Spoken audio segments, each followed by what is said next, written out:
We are reading from Canto 4, Chapter 27, Text 29.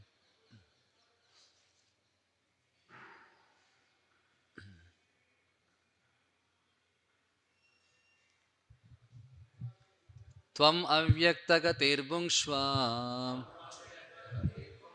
lokam karma vinirmitam yahi me pritana yukta prajanasham praneshyasi. Tvam avyaktagatairbhungshva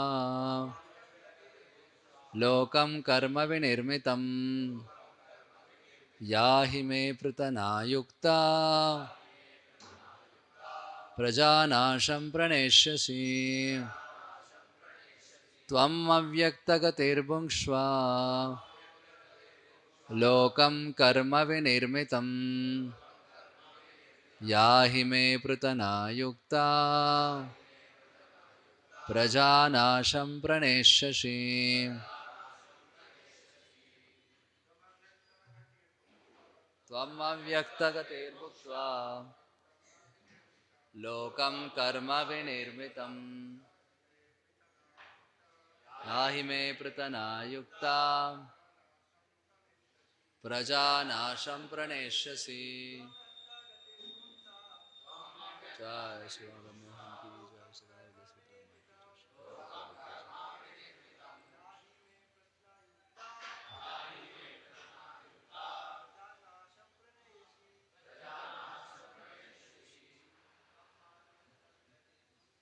Tvam avyaktagatairbhuktva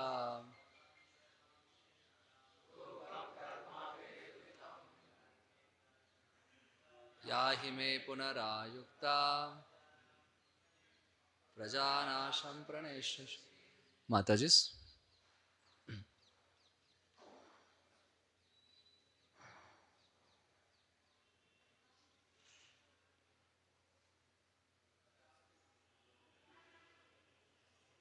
Tvam, you, avyaktagatihi, whose movement is imperceptible. Bhungshva, enjoy. Lokam, this world. Karma vinirmitam, manufactured by fruitive activities. Ya, one who. He, certainly. May, my. Pritana, soldiers. Yukta, helped by. Prajanasham, annihilation of the living entities. Praneshashi, you shall carry out without any hindrance. Translation purport by His Divine Grace Srila Prabhupada. Srila Prabhupada ki translation. This world is a product of fruitive activities. Therefore, you may imperceptibly attack people in general. Helped by my soldiers, you can kill them without opposition. Purport. The word karma vinirmitam means manufactured by fruitive activities. The entire world, especially in these days, is the result of fruitive activities. Everyone is fully engaged in decorating the world with highways, motor cars, electricity, skyscrapers, industries, businesses, etc. All this appears very nice for those who are simply engaged in sense gratification and who are ignorant of spiritual identity. As described in Srimad Bhagavatam 5.5.4, Nunam pramatta kurute vikarma yedindriya pritaya pranoti nasadhu manye yatatmanoyam asannapi kleshada ashadeha. Those without knowledge of the spirit soul are mad after materialistic activities and they perform all kinds of sinful activities simply for sense gratification. According to Rishabdev, such activities are inauspicious because they force one to accept an abominable body in the next life. Everyone can experience that, although we try to keep the body in a comfortable position. It is always giving pain and subjected to threefold miseries. Otherwise, why are there so many hospitals, welfare boards, and insurance establishments? Actually, in this world, there is no happiness. People are simply engaged trying to counteract unhappiness. Foolish people accept unhappiness as happiness. Therefore, the King of Heaven has decided to attack such foolish people imperceptibly by old age, disease, and ultimately death. Of course, after death there must be birth. Therefore, Evan Raja thought it is wise to kill the karmis through the agency of Kalakanya and thus try to make them aware that materialistic advancement is not actually advancement. Every living entity is a spiritual being, and consequently, without spiritual advancement, the human form of life is ruined. ॐ अज्ञानतिमिरान्धस्य ज्ञानाञ्जनशलाकयां चक्षुः उन्मिलितं येन तस्मै श्रीगुरवे नमः श्रीचैतन्यमनोभीष्टं स्थापितं येन भूतले स्वयं रूपः कदा मह्यं ददाति स्वपदान्तिकं वन्देऽहं श्रीगुरो श्रीयुतापदकमलं श्रीगुरून् वैष्णवांश्च श्रीरूपं साग्रजातं सहगणरघुनाथान्वितं तं सजीवं साद्वैतं सावधूतं परिजनासहितं कृष्णचैतन्यदेवं श्रीराधाकृष्णपादान् सहगणा ललिता श्रीविशाखान्वितांश्च नमावों विष्णुपादाय कृष्णप्रेष्ठाय भूतले श्रीमते भक्तिवेदान्तस्वामिनिति नामिने नमस्ते सारस्वते देवे गौरवाणी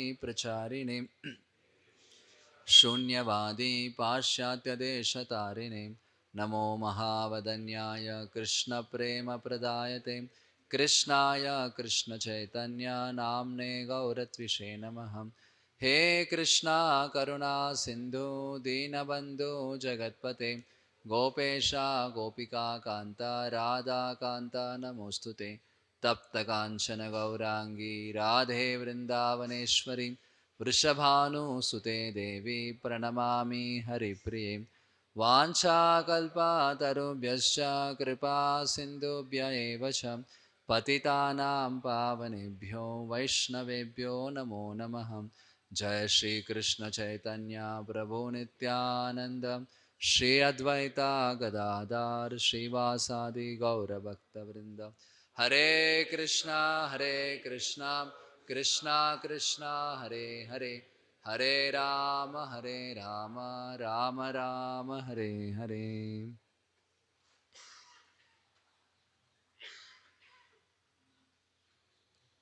हरे Krishna. The six blessings of all devotees assembled, especially His Grace Anandamai Prabhu, so that I can share something for the pleasure of the Lord and all the devotees. Hare Krishna. Hare Krishna. So, we welcome all of you for today's Bhagavatam class on this auspicious day of Makar Sankranti, and thank you for being with us here. We are discussing from Canto 4, Chapter 27, entitled Attack by Chandavega on the city of King Puranjan. Text 29. So the conversation is going on between Bhaya and Kalakanya. So we know the story where Kalakanya comes and proposes to Narada Muni to marry her, and Narada Muni very intelligently he diverts her to come and meet this king called as Bhaya. And when she comes and meets and proposes to him, please accept me as your wife. And Bhaya is talking to Kalakanya that this world is product of fruitive activities. Therefore, you may imperceptibly attack people in general. And assisted by my soldiers, you can kill them without opposition. And just yesterday's shloka, we saw that Bhaya was telling Kalakanya that after much consideration, I have arrived at a husband for you. Actually, as far as everyone is concerned, you are inauspicious and mischievous. Since no one likes you, how can anyone accept you as his wife? So nobody likes Kalakanya. That's why who can dare to accept her as wife? So ultimately, although Bhaya was proposed by Kalakanya to accept, he also very intelligently doesn't accept her as his wife. And Prabhupada is exposing the modern civilization, so-called advancement of modern civilization, so-called economic development, which modern society or civilization is proud of. You see, Prabhupada's typical enemies we find in his purport, which Prabhupada again and again brings into his purports, sufficiently smashes them, and then leaves them. Now you go whatever you want to do. So Prabhupada's typical enemies are, one famous enemy is Mayavadis. Isn't it? No matter whatever shloka may be, Prabhupada brings somewhere Mayavadis, Mayavadi concept especially, and thoroughly defeats Mayavadi philosophy and tells it has no value. That is one enemy of Prabhupada. Second enemy of Prabhupada is Charles Darwin's evolution theory. Man came from monkeys. Prabhupada again and again disproves that how come man come from monkeys. Prabhupada tells sometimes that maybe that Charles Darwin's grandparents might be monkeys, but not our grandparents, not our ancestors. So that is another enemy of Prabhupada. And a third enemy is sense gratification. And fourth enemy is Western civilization. And many times people are proud of and they want to go to West for better sense gratification. And Prabhupada exposes the reality of Western civilization or modern civilization. And last but not least, Prabhupada's enemy was Western countries, especially America. In America, no, there's so much of wealth, but people still they are roaming in the streets naked, becoming hippies. So Prabhupada again and again he brings these enemies and exposes them that they are not actually advanced. So in this purport, Prabhupada is exposing the modern civilization, advancement. And Prabhupada is telling everyone is fully engaged in decorating the world with highways, motor cars, electricity, skyscrapers, industries, businesses, etc. But all this appears to be very nice. But for whom? For those who are engaged in sense gratification, isn't it? So in English, there is a proverb necessity is the mother of invention. Whenever there is necessity, lot of inventions come up, isn't it?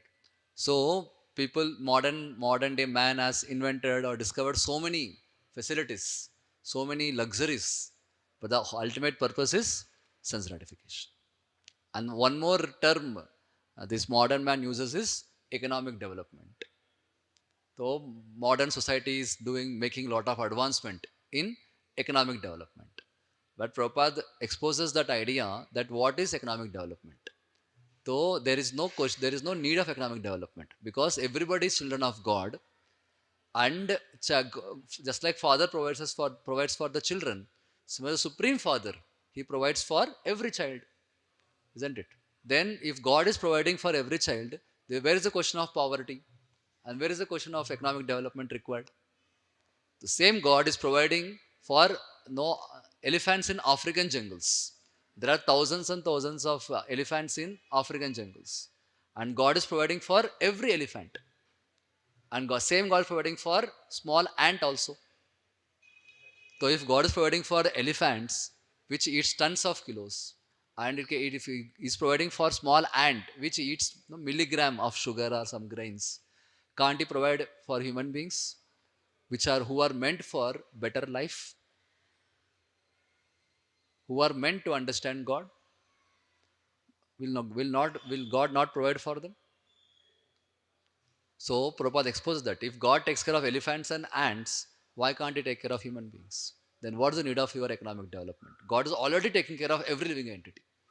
So no need to specially make extra facilities and arrangements for improving one's material life. Better use that energy for understanding God and engaging in God's service, because this human form of life is very, very rare. And the human life is awarded to understand about higher things in life. Prabhupada quotes that famous shloka from Bhagavatam, first canto. Tasyeva heto prayateta kovido na labhyate yad brahmatam upariyada tal labhyate dukkhavadanyata sukam kalena sarvatra gabira ramhasa. Isn't it?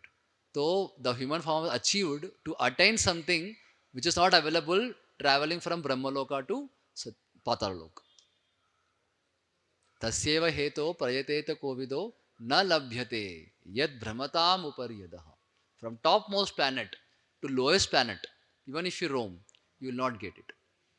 To achieve that, this human form of life is provided. And as far as happiness and distress is concerned, they come according to your karma. Prabhupada tells how many of us are endeavoring for distress. How many of the students want to fail in the exam? They go to temple, ring the bell, put some coin in the hundi and pray to Ganesh. No, Ganesh, please let me fail in the exam. How many of students pray like that? They don't pray. How many of the people who come to temple on Sankranti day pray to God, my Lord, let me become sick.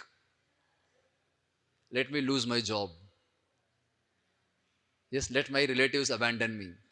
Let my property be stolen by the thieves. Let me meet accident. So how many people who come to temple pray like this? None of the people pray. But still they get distress in their life. Why? Because it is their destiny. So Prabhupada gives, Bhagavatam tells that just like distresses come in our life unasked for, similarly happiness also comes in our life without much endeavors. Distress comes without much endeavors, happiness also comes without much endeavors.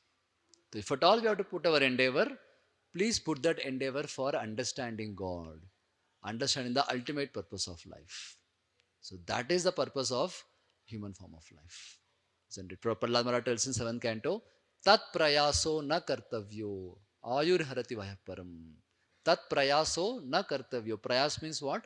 Over endeavors. So don't do over endeavors for sense gratification. Don't do over endeavors for improving your material life. If it's there in destiny, it will come. If it is not there, no matter how much you endeavor, it won't come. So this philosophy you have to understand. Modern man may think, no, I may do some extra cheating and take some bribe and get more money, earn more money. Yeah, you may do like that. Modern man can do like that. But whatever money he earned which is not in his quota, not in his destiny, but he gets that money. What happens? Over a period of time, he gets some severe disease, and then whatever extra money he earned, he has to spend for the doctors, or somebody will come and steal. IT people will come and raid his office. Isn't it? Something will happen. So you can't get anything which is not beyond your destiny. So these natural laws are very, very strict. Nobody can cheat nature. So better use that endeavor, human endeavor, for understanding God, understanding ultimate purpose of life, and fulfilling that ultimate purpose of life. That is what. But modern man does not understand these things. He thinks, no, I want to do something. I want to achieve something. I want to invent something. And then he ends up in doing all this, inventing motor cars, electricity, skyscrapers, industries, businesses, all these things, etc. But in spite of all this advancement, Prabhupada is telling in the purport, is the happiness quotient increased? Is the health of the people increased? Answer is big no. With all this advancement in science and technology, still people are suffering. In fact, people are suffering more than ever before with all this advancement and technology. Having smartphone seems to be very smart. But somebody who has smartphone becomes addicted to it so much that without it, he cannot think of living. So much addiction it becomes. And in smartphone, when people get addicted to social media and getting so many likes and so many followers, and he's getting more likes, I'm not getting, and he's getting more followers, I'm not getting, that causes so much of stress, so much of depression. Nobody is causing him any stress, physically if you see. But he is assuming the stress. And he undergoes stress and depression so much. Yes. So is this advancement? Is this advancement technology? Yes. People have big security codes, security keys for their homes, so that no burglar, no thief can enter. Although they have big security locks, but they are not secure inside. They are very much insecure. Yes. Modern hospitals, medicine they provide medicine, but they cannot provide health. Yes. So this is the pitiable condition of the modern world. And the proof is the number of hospitals, the number of insurance organizations are increasing more and more. They are not decreasing. And not only hospitals are increasing, new diseases are coming. Now, we are recently exposed the, the COVID-19, which claimed so many millions of people's lives. And did it end there? Okay, 2021, that disease went? No. Still coming in different variants. It's taking different incarnations. It is continuing still. Isn't it? That is maybe the avatari That COVID-19 and its avatars are coming in different forms. H1N1 something came. It's keep on coming in. So diseases are increasing. The newer diseases are coming, and medicines are coming, and hospitals are increasing. Where is the health promised? Where is the happiness promised? So Prahlad Maharaj tells all this happiness, everything is like Shruti Sukha. Only they are heard, but never experienced. That is the condition of modern world. It's only happiness promised, but never delivered. Happiness promised, but never delivered. Yes. So that's why one insurance company has this slogan: Yogakshemam Vahamyaham, isn't it? You invest in us, we will take care of your yoga and kshema. When? After you die. Not while you are living. After you die, we will take care of your yoga kshema. We carry what you lack, we preserve what you have. That actually only Krishna can do it. Nobody else can do it. Isn't it? So this is modern days typical condition. The one who is little bit intelligent, one who has little common sense can see through it. They only can see through it. Or one who meets devotees and hears from them can understand these things. Otherwise, whole population, 99.9% population are completely bewildered, mesmerized by the modern day so-called advancement and completely get lost in that, unfortunately. And what is happiness in this material world? Prabhupada is defining happiness means no suffering. When there is no suffering, it is considered to be happiness. When exams come for the students, an exam, so much of stress, 1 month onwards, 1 week, 1 day, so much stress comes. And when exam gets over, stress is not there, then I am so happy. So happiness for the students means what? No exams. That's it. So similarly, happiness for man means what? No distress, no disease. I am happy. So that is not definition of happiness. Happiness means to experience something positive. It's not just absence of negative. It is the experience of positive. That is happiness. But it is only promised, but never delivered. That's an unfortunate condition. The Prabhupada is telling actually in this world there is no happiness. People are simply engaged trying to counteract unhappiness. And foolish people accept unhappiness as happiness. Another big problem. People, there is no happiness first of all, and whatever unhappiness is there, people consider as happiness. Prabhupada quotes that sloka, Nunam pramatta kurute vikarma, idindriya priti aprunoti. People think smoking, drinking, eating non-veg, they are all considered to be happiness. So party means what? Smoking, drinking, non-veg, and I am happy, and dancing, and I am happy. Little did they know that these things are going to cause them heavy money and heavy suffering, heavy diseases. Where is happiness? And they think I am happy. Person who is drunk completely till his neck and lying in the gutter. And somebody wakes him up, Hare, you are suffering so much. Get up. Who is suffering? I am not suffering. You are suffering. That is that is happiness in the mode of ignorance. He's completely lying in the gutter and gutter water is going into his mouth. And he's thinking, I am enjoying life. If that is enjoyment, okay, all the best. Enjoy more. So there is no enjoyment there. Yes. So, and that's why this king of Yavanas, Bhaya, is telling Kalakanya, you attack these people with this disease, old age, and death. At least when they attack with disease and old age, their eyes little bit open. And they inquire, what am I doing? Where am I going? Why am I suffering? All these things. Isn't it? Only when diseases or sufferings come in their life, people little bit start inquiring about God. They come to temple, they pray that God exists. Please help me to remove this suffering. So that's where God comes into picture in their life. Yes, that's why this Bhaya is telling Kalakanya that you attack these people imperceptibly, because time is very imperceptible. We don't know how time is slowly decreasing our life. Now people celebrate Happy New Year. So when the New Year is coming, what is the indication? The indication that we are 1 year getting closer to death. Our lifespan is getting decreased by 1 year. When people celebrate Happy Birthday to you, the Happy Birthday means what? That we are getting 1 year closer to death. Time is very imperceptible.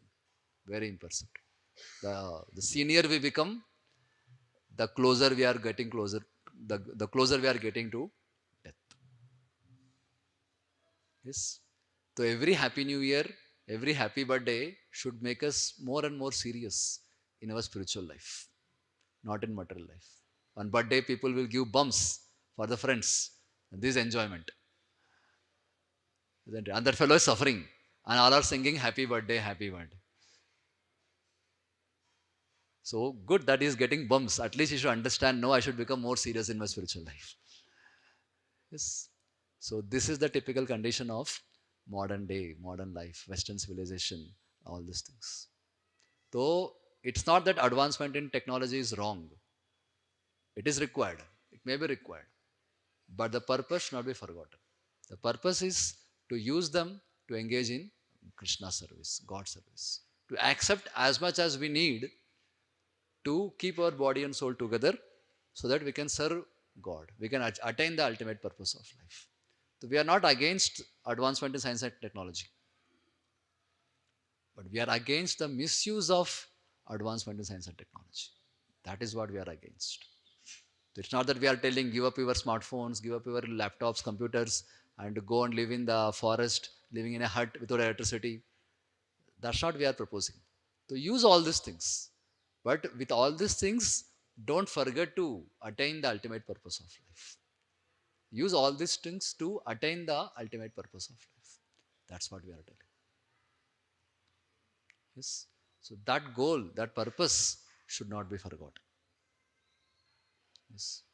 So previous days, people they used to live very simple life in the villages, isn't it? So eating one chapati or eating no rice, it's not so difficult. It's very easy. Everybody has their land just beside their home. They grow some wheat, they grow some rice, and get to their homes. And they have these cows, and cows give dung. With the cow dung, you make cow dung cake, cow dung and then you put it in chula, and then you burn it, and then you have rice chapati ready. It's a simple life. But modern day, to eat one chapati, to get one chapati, no, it costs billions of dollars. And so many people are involved. Thousands and thousands of people are involved to help us eat one chapati. May eat chapati costs billions of rupees? Where is it? How is it?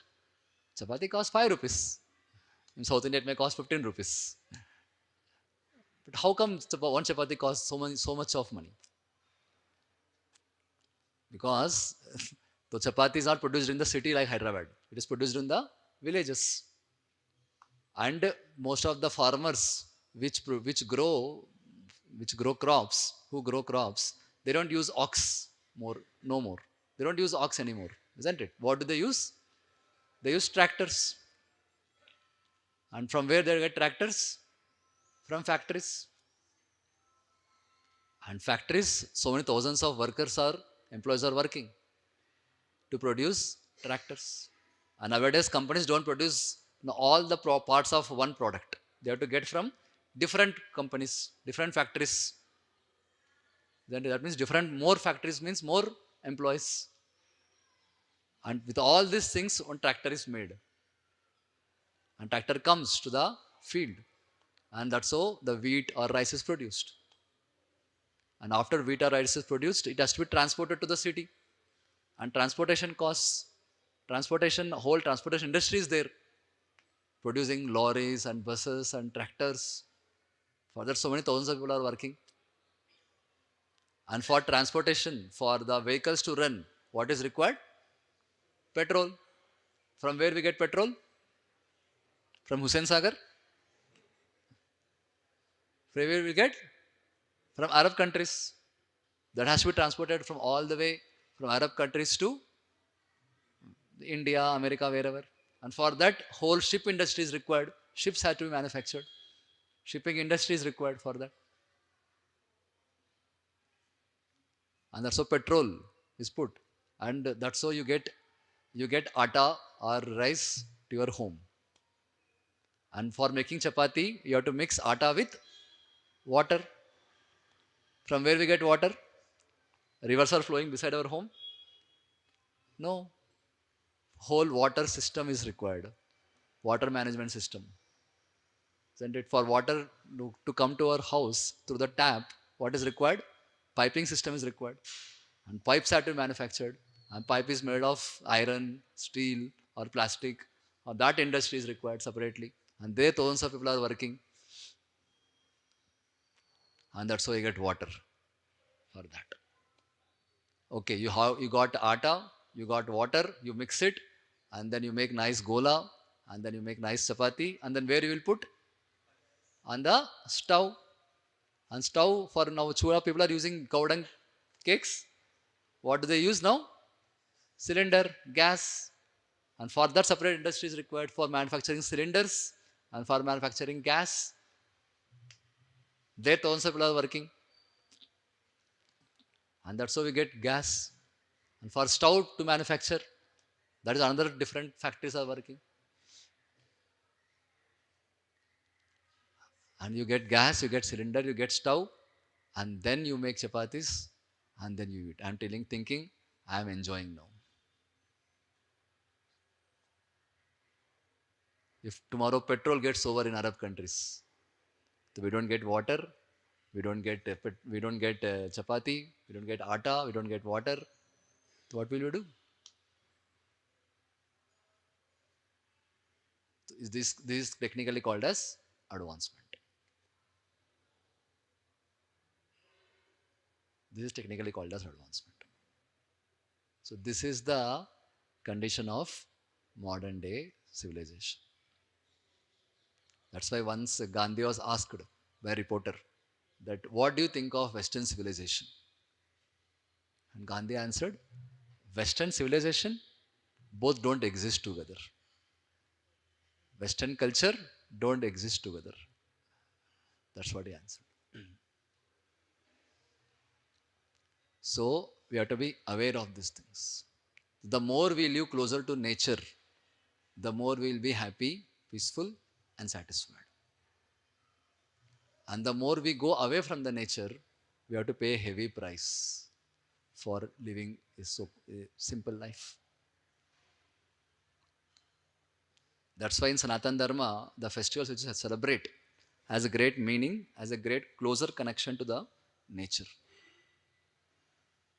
In fact, festivals are nothing but expression of a gratitude to what nature provides. That's how festivals celebrated in Sanatan Dharma. And we are celebrating today Sankranti. The purpose of celebrating Sankranti is to express our gratitude to the sun god. Because Surya Dev provides us so many things. Without sun, we cannot imagine life on earth. Without sun, we can't imagine factories or companies to run. Isn't it?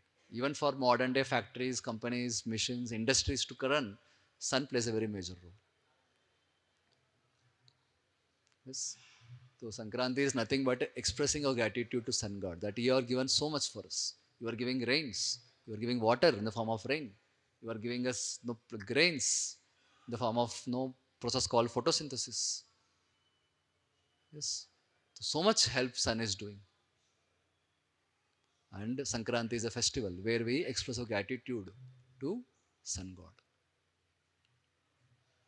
And and tomorrow I think in South India celebrate this festival of the cows. And the purpose is to thank cows for giving us milk. And from milk we can make so many products. Yes. So this spirit behind celebrating festival should not be forgotten. Yes. And ultimately we know from Brahma Samhita The sun and moon are nothing but the eyes of Krishna. Brahma Samhita tells, Yachakshureva hi sakala grahanam raja samasta suramurti rasesha teja yasyaagnaya brahmati samvrita kala chakro govindamadi purusham tamaham bhajami. So these eyes, the sun is nothing but eyes of Krishna. And this is running so fast under the order of Krishna. Yasya Agnaya, by the order of Krishna, the sun is moving. Yes, and sun planet we have the sun deity called the Surya Narayan. And the presiding deity of the sun is Vivaswan, isn't it? And even that, although sun provides light to the entire world, entire universe, even the sun requires spiritual enlightenment. And that's why Krishna speaks Bhagavad Gita to first to Vivaswan. Imam vivasvate yogam, isn't it? Proktavanaham avyayam. The sun god is no sets an example of becoming disciple, first disciple of Krishna Bhagavad Gita. So we celebrate Sankranti by expressing gratitude to sun god. Thank you so much for giving us our life and so many things to live our life. To celebrate this, then our festivals also becomes very much Krishna conscious, uplifting, purifying. That's all. And that's what is Sankranti in one sense. Sankranti is when the sun enters Makara Rasi. That is called as Makara Sankranti. Yes. And from today onwards, Uttarayan, the sun starts traveling in the northern hemisphere for 6 months. After 6 months, again sun starts moving to the southern hemisphere. It is called Dakshinayan. And from today, it's called as Uttarayan. And from today, auspicious days starts. Lord tells in Bhagavad Gita 8th chapter, one who leaves body in this Uttarayan time, this 6 months time, he will attain higher planets. And one who leaves their body in Dakshinayan, they attain lower planets. So in that way, though somebody who leaves this body from today for in next 6 months, they will attain higher planets. And Bhishma understanding this, that sun is started, the Uttarayan, so he decides to leave his body on this day. Isn't it? And that's how we know that when Bhishma was lying on the battlefield of Kurukshetra, pierced by the arrows of Arjuna, and Krishna and Pandavas come to fulfill the desire of Bhishma. That Bhishma is waiting that I want to leave my body holding the beautiful form of Krishna in front of my eyes. Yes. And Krishna comes with all the Pandavas. And when Bhishma finds that sun is started going to the Uttarayan, he decides that this is the time, right time has come to leave my body. And Bhishma chooses this day to leave this body. And Bhishma, such a great Mahajan, underwent so many tribulations, so many sufferings, but only for one purpose, to please Krishna. So we can pray to Bhishma on this day for giving that determination and devotion. Amidst all of sufferings, turmoils around, he never got distracted or deviated. That is glory of Bhishma. And another important day of Uttarayan, this Lord Chaitanya Mahaprabhu decided this day to accept sannyas, to renounce this world and accept sannyas, to deliver the conditioned souls. The Bhagavatam 11th canto tells that very famous sloka. Tektva sudistija surepshita rajya lakshmi dharmishta arya vachasa yadagadharanyam mayamrugam daita vipsita manmadavat vande mahapurushate charanarvindam. So that verse tells Tektva sudistija surepshita rajya lakshmi. Sudistija means very, very difficult to give up. Surepshita, even demigods are desiring that. Rajya Lakshmi, the association of goddess of fortune. So Chaitanya Mahaprabhu had his wife, Vishnu Priya, who is none other than goddess of fortune herself. And he has a very loving mother, Sachimata. Yes, but Nimai, at that time, he decided to give them up for the higher purpose. Why? Dharmishta Arya Vachasa Yadagadharanyam. Dharmishta Arya Vachasa. On the instruction of, on the curse of a Brahmana. Because in those days, Nimai was doing a lot of kirtans. But the kirtans were closed doors. Only few intimate, pure devotees were allowed in Mahaprabhu's kirtan. Very, very intimate devotees only allowed. So one Brahmana of Nadia, Navadvip, he came to know that Nimai is doing wonderful kirtans. And he also wanted to take part of that. So one night when Nimai with all the associates, Nityanand Prabhu, Advaita Acharya, Srivas Thakur, Gadadhar Pandit, when they were doing kirtans, the door closed in Shivasangan. So this Brahmana comes outside the door and starts banging the door to open it and starts screaming, please open the door, open the door. But the door is never opened. So out of anger, this Brahmana hurls a curse towards Nimai. That you are not allowing me to enter your kirtan, I curse you that you will not have any more material happiness in your life. And Nimai, when he heard it, became very happy. That yes, I wanted to have this curse. I don't want material happiness in my life. He took it as a blessing. Yes. And another day, so he was waiting for the opportunity to leave the home. So another day he was sitting in his home and he was chanting the names of Gopi, Gopi, Vrindavan, Gopi, Vrindavan, Gopi. And that time only one of his friends, he comes to his home to meet Nimai.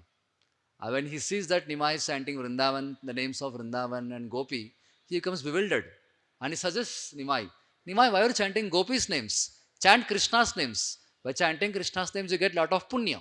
So chant Krishna's names. So at that time, Nimai was in Gopi Bhav, in the mood of separation from the gopis. So Nimai becomes very angry. So he starts shouting and screaming at this friend. What Krishna's names? Who is this Krishna? Krishna is a cheater. Krishna is debauchee.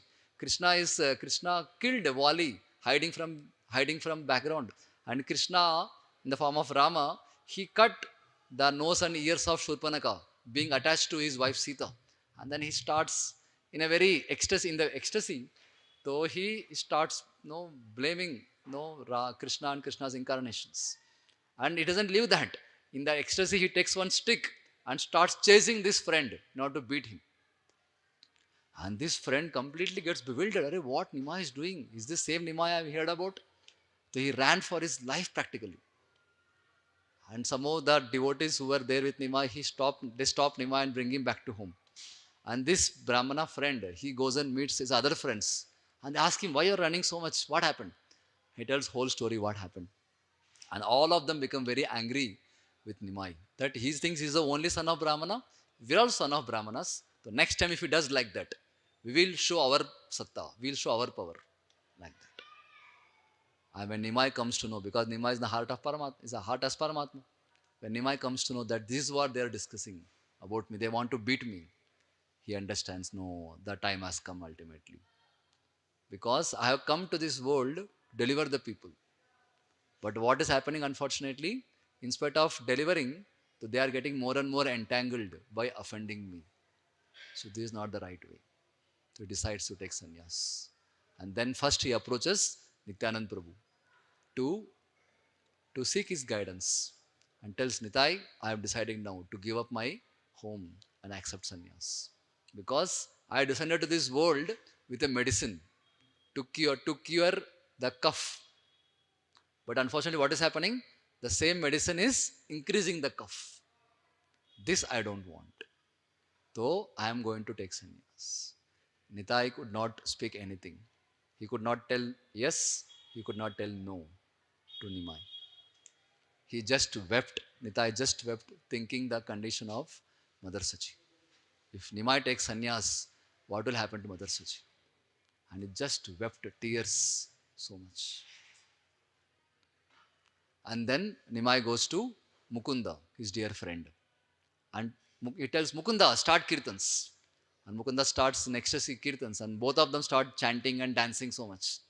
And when Mukunda was in the heights of his ecstasy and kirtans, slowly Nimai comes and whispers in his ears, Mukunda, I am planning to give up my home and family and take up sannyas.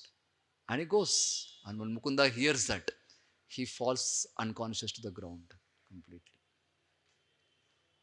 And third person Nimai reveals his heart is to Gadadhar Pandit.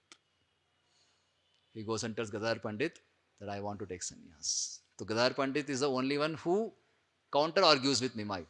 He tells Nimai, what is this? Which scripture tells about taking sannyas, giving up your loving mother and wife? Can't you practice Krishna consciousness being in Grastha Ashram? Can't you be a Vaishnava being a Grihastha? But ultimately, Gadadhar Pandit says, whatever is your desire, I surrender.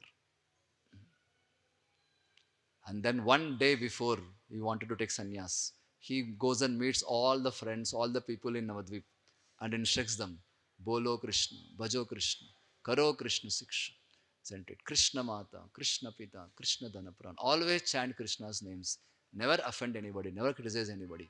Always keep Krishna's names on your mouth. And always chant Hare Krishna, Hare Krishna, Krishna Krishna, Hare Hare, Hare Ram, Ram Ram, Hare Hare. And all were feeling so much ecstasy on that day. That how Nima is spending so much of his time today with all of us. And that day night, he goes to his home. And that time only, his very dear friend, Kolavecha Sridhar, he comes and gives him pumpkin as a gift. And then he goes. And Nimaya started thinking, Hare, Sridhar is given his pumpkin. This pumpkin is so special. It has grown in the house of my dear Sridhar. Tomorrow I will be going. I will not be here to accept this love of Sridhar. So I wanted to have it today only. And that time only when Nima was thinking, one of his well friends comes and give milk. And immediately he goes and tells Sachimata that mother, make sweet out of this. This pumpkin and milk is there and make kheer out of it. And Sachimata very happily makes kheer and gives him. And that is the last meal Nima ate before he took sannyas, before he left Navadvip. That is pumpkin kheer, the pumpkin which has grown from the house of Kolavecha Sridhar. And then Sachimata also came to know that he is leaving. That Sachimata could not sleep on that day, on that night.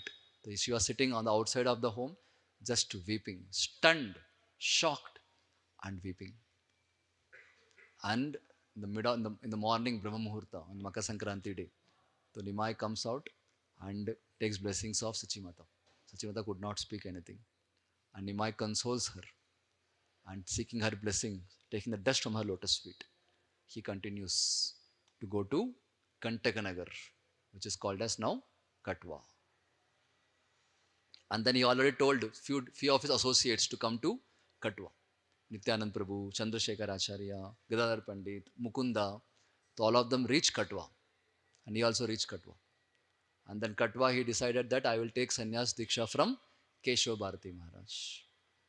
Keshav Bharati Maharaj. And then Nimai calls the local barber to come and shave his head. When barber saw that Nimai is so beautiful and Nimai's hair are so beautiful, his hands could not move. His hands started trembling. He could not move his hand for shaving Nimai's hair. He tells, I never saw in my life so beautiful hair. And I don't want to shave this hair. And people already assembled in Katwa for this ceremony. And when all of them saw first time the Nimai's beauty, Nimai's effulgent beauty, all of them were in ecstasy. And all of them prayed that please don't take sannyas, please don't renounce this word, please don't shave your hair. Like that. And Nimai is wondering what to do. And Nimai told Mukunda, Mukunda, start kirtans. This kirtan is a weapon for Nimai. And Mukunda started kirtans. And all of them started chanting, singing and dancing in kirtan, including the barber. All of them started chanting and dancing kirtan. Nimai also were doing it. In the height of ecstasy of kirtan, the Nimai slowly brings out this barber and tells, now you shave. And he was not knowing what to do. So immediately he started shaving the beautiful, beautiful hair of Nimai. And when the kirtan came to an end, when they saw that Nimai's head is completely shaven. And all of them, no, most of them fell unconscious. They could not digest seeing the shaven head of Nimai. And then Nimai comes and offers obeisances to Keshav Bharati Maharaj and requests him, please give me sannyas. And what he does, first he goes and whispers in the ears of Keshav Bharati that this is what sannyas mantra I got. One Brahmana in yesterday's dream, he came and told this mantra. So is this right mantra? Like that he whispers first the mantra in the ears of Keshav Bharati. So Bhaksan Thakur gives purport Actually, Nimai made Keshav Bharati his disciple. And then he became the disciple of Keshav Bharati. And then Keshav Bharati, yes, this is the mantra. And then the same mantra, Keshav Bharati Maharaj, he whispers in the ears of Nimai Pandit. And then awards him Sanya, the saffron clothes and Danda. And then he very much wanted to give new name to Nimai. He was wondering what name can be given to Nimai Pandit, who is the guru of the entire world. What name can be given? And then Mother Saraswati enters on his tongue and tells, because you are going to spread the name of Krishna, the consciousness of Krishna all over the world, your name will be Krishna Chaitanya, Sri Krishna Chaitanya, Sri Krishna Chaitanya Mahaprabhu ki. So that's how Nimai becomes Krishna Chaitanya on this auspicious day of Makar Sankranti. Yes. And what's the purpose of taking sannyas? Tektva sudhista surepsita rajya lakshim dharmishta arya vachasa. On the instruction, the curse of the Brahmana. Yadagadharanyam. He's going to the forest. Which forest? Vrindavan. And of course, modern day forest. The forest of material world. For what? What's the purpose of his taking sannyas and going to the forest? Mayamrugam Dahita Ipsita Anvadavat. To chase after the Mriga.